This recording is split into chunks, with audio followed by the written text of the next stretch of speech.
So mga tol, muli na naman pong umatake ang mga fans ni former 3 Division World Champion General Casimero kay The Monster na Oya Inoue. Dahil sa sinabi ni Inoue pagkatapos i-announce ang laban nila ni Sam Goodman na mangyayari na sa December 24 sa Ariake Arena, Tokyo, Japan.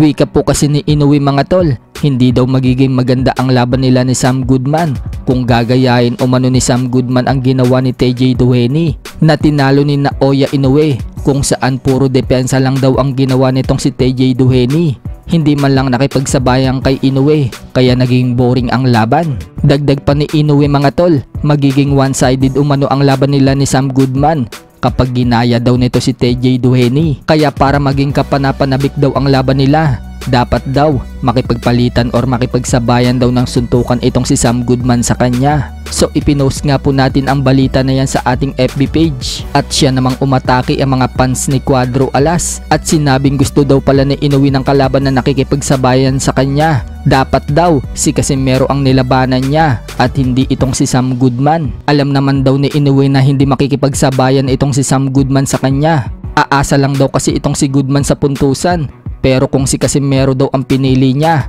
makikita daw ni Inoue ang hinahanap niyang laban dahil hindi daw takot si Casimero na lumaban sa kanya ng sabayan. So mukhang tama nga po ang mga fans ni Cuadro Alas mga tol, handang makipagsabayan itong si Casimero. Gusto pala ni Inoue mga tol na hindi boring yung laban. Dapat si Casimero ang pinili niya o kaya naman itong si Murodjon Akhmadaliev.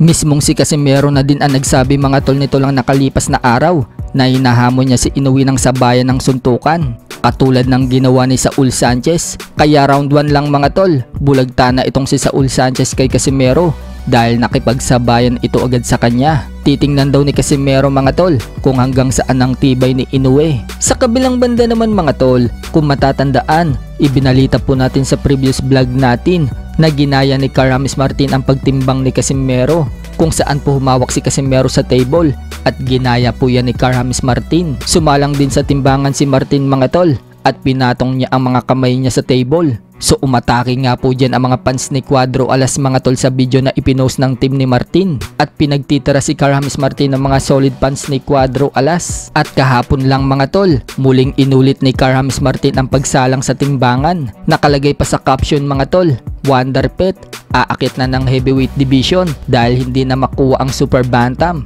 So muling sumalang si Karamis Martin mga tol sa timbangan.